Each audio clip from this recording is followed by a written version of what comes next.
এখন আমি বানাবো ডিম পিঠা। এর জন্য আমি এখানে একটা ডিম নিয়ে নিয়েছি, এবার একটু চিনি দিয়ে দেবো, স্বাদ মতো লবণ, ভালো করে মিশিয়ে নেব।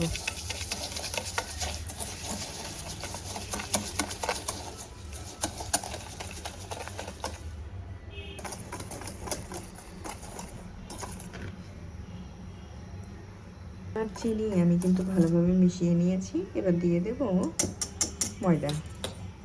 এবার দিয়ে দিচ্ছি ময়দা।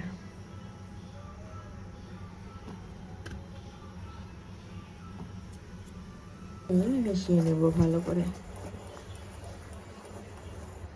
আর অল্প অল্প করে গরম পানি মিশিয়ে নেব। পানিটা কিন্তু খুব একটা গরম না, কুসুম গরম করেছি। এবার আমি কড়াইতে তেল দিয়ে দিচ্ছি কড়াই তেলের উপর।